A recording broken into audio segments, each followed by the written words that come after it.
Alors, qu'est-ce que le projet Voix de Babel? Voix de Babel, c'est la rencontre de trois volontés, de trois désirs, qui se sont transformés en une véritable dynamique de créativité. D'une part, ma volonté de proposer en 2008 une modalité atelier théâtre, yoga et langue comme une activité de formation, donc proposée aux étudiants de troisième année en formation initiale de pédagogie à la UMC. Cette dynamique fut une stratégie pertinente puisqu'elle a permis d'incorporer l'expression théâtrale et le yoga avec la langue, d'une part. D'autre part, l'émancipation des sujets qui se métamorphosent leur entourage en se transformant eux-mêmes grâce à des techniques de déplacement, de gestes, de respiration, de confiance en l'autre et en soi-même. Et cette stratégie a aussi permis d'offrir une innovation de pratique pédagogique aux futurs enseignants.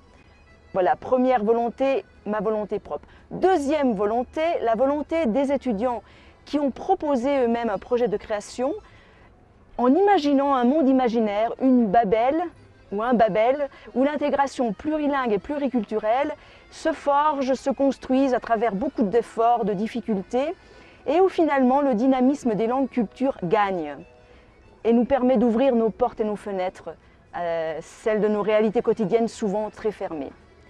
Troisième volonté, c'est cette étape, c'est l'enregistrement de la représentation théâtrale de Voix de Babel sur un DVD qui sera diffusé dans un contexte scolaire chilien par les futurs professeurs qui sont eux-mêmes les acteurs. Et il ne s'agit donc plus là de la diffusion du français, mais il s'agit d'offrir en partage le français, un message d'invitation à regarder l'autre différent, à lui apprendre à tolérer. Voix de Babel, c'est un outil pédagogique, linguistique, interculturel, un outil d'éducation à la paix.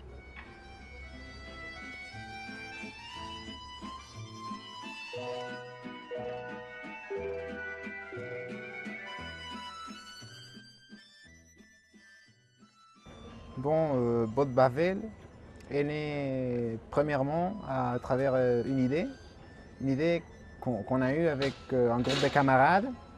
On voulait faire ce qu'on n'avait pas pu faire avec le gouvernement, disons mes camarades. Et au début, ils avaient fait certaines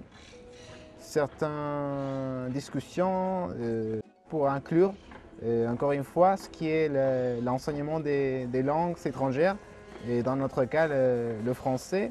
Et ici au Chili, et comment ça n'a pas eu tellement des résultats, et on a voulu exprimer cette idée à travers quelque chose de plus artistique.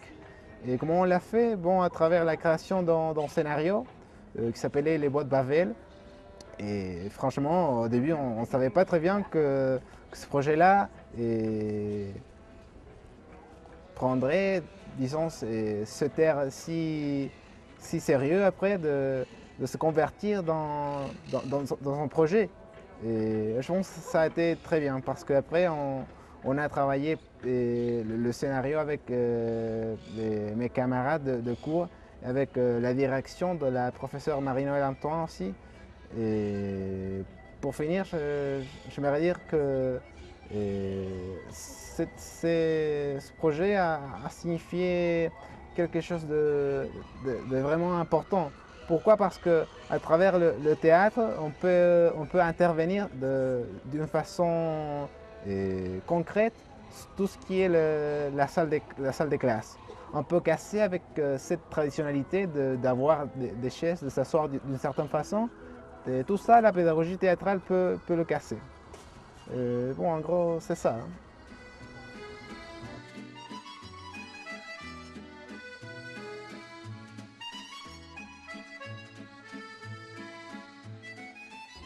Donc, premièrement, il faut signaler quels sont les personnages des Voix de Babel. On a d'abord les langues vivantes, c'est-à-dire l'italien, le français, l'espagnol, le portugais, l'arabe, le chinois, bien sûr l'anglais. Puis on a inclus la langue populaire de la France, c'est-à-dire l'argot. Et on inclut aussi les langues vernaculaires. Dans ces cas-là, c'est le Mapudungun. Et puis on a inclus la déesse, et cela représente la puissance supérieure, la divinité, qui donne aux hommes le pouvoir à s'exprimer. Et aussi on a inclus la reine, c'est le pouvoir des hommes, et le pouvoir qui a une durée déterminée par les êtres humains. Et puis on a les mimes. Les mimes représentent les langages gestuels présents dans toute communication entre un émetteur et un récepteur. Et le protagoniste de la pièce de théâtre, c'est Mr. Glovitch. Il représente la langue anglaise. Après avoir fini l'histoire de la tour de Babel, on a créé une histoire construite par les hommes. Et dans ce contexte, la langue anglaise a obtenu un grand pouvoir. Il a acheté les langues. Il a construit des lois, des décrets, un système destiné à maintenir le pouvoir de la langue anglaise. Mais après avoir fini l'histoire, on a inclus les Chinois. Les Chinois ont profité de toutes les constructions légales de l'anglais afin d'obtenir le pouvoir et la richesse. Mais quand on a commencé à terminer l'histoire, on a disposé que toutes les langues ont construit un système de valeurs, un système qui a mis l'accent sur la fraternité, sur la tolérance, afin de détruire toutes les constructions centrées sur l'égoïsme qui a fait la langue anglaise, ou Mr. Glovitch. Okay.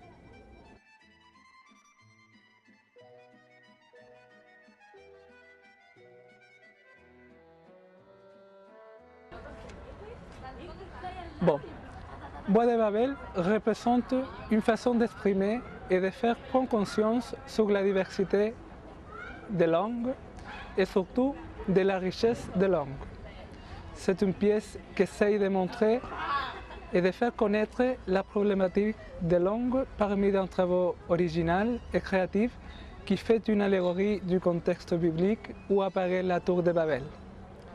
À partir de ce contexte mythique, nous cherchons à symboliser la diversité des langues et la puissance d'une sur les autres.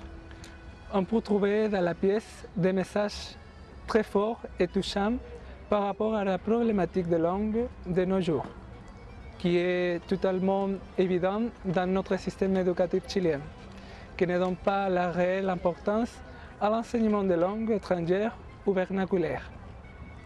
Les Bois de Babel représentent aussi la beauté des langues quand elles sont libérées.